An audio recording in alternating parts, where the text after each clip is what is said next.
This is the story of how Anansi the spider stole stories away from the gods.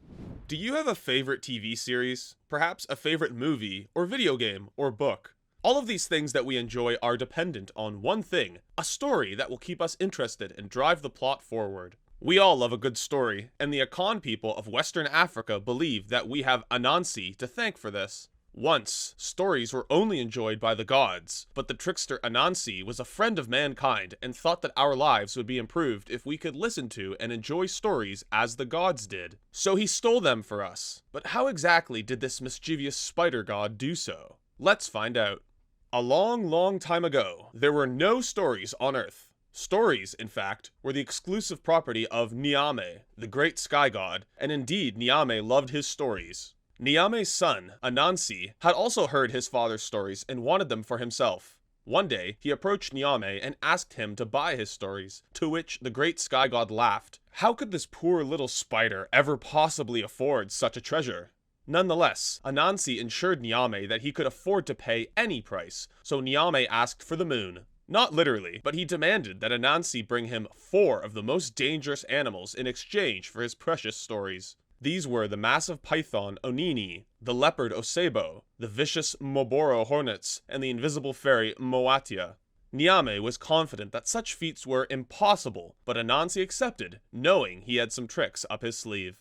First, Anansi visited the river where the massive python Onini made his home, bringing with him a palm branch and some vines. Anansi pretended to argue with his wife, and when Onini investigated, Anansi explained that his wife didn't believe him that Onini was longer than a palm tree branch. The prideful snake knew he was longer and wanted to prove it, so he stretched out along the branch Anansi had brought. The spider then quickly tied Onini to the branch and brought him back to Nyame, taunting the serpent along the way.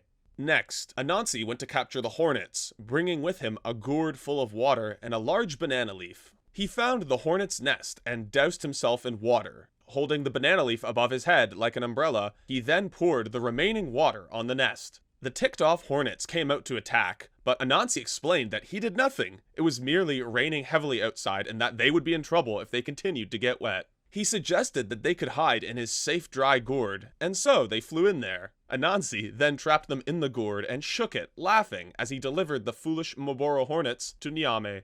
Now, he went to capture Osebo, the ferocious leopard. He decided to dig a massive pit and cover it with leaves, knowing that the leopard would eventually fall into it. He did, and when sympathetic Anansi arrived to find Osebo stuck, he offered to help him out if he did not attack. Osebo agreed, and so Anansi built him a ladder out of the pit. That ladder, however, was made of spider's silk, and so Osebo was trapped and brought to Nyame. Anansi's final challenge was the most difficult, capturing the irritable and invisible fairy Moatia. Anansi had to use all of his wits, but devised a plan. First, he knew fairies loved yams, so he had asked his wife to cook some. Then, he carved an idol statue and covered it in sticky silk, afterwards placing the yams before it. The fairy came out and, smelling the yams, approached the statue, asking for some. Using web strings to manipulate the statue's head, he nodded yes. The fairy then ate the yams and continued chatting with the statue, but it did not answer, for Anansi did not make it nod. Mad that he was being ignored, Moatia struck the statue, but found his hand stuck to it. Anansi then popped out and wrapped him up.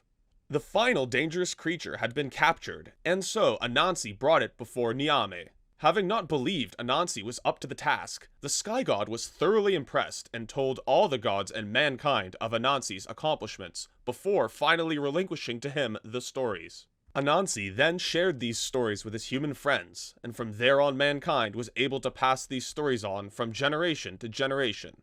Thanks to Anansi, I share that same story from so very long ago with you today.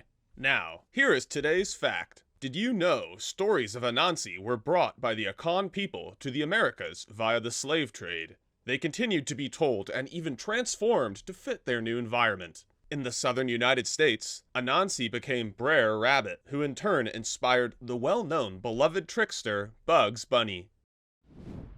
Thanks for watching. To support our channel and learn more about the myths and legends that inspire us, please like this video and subscribe.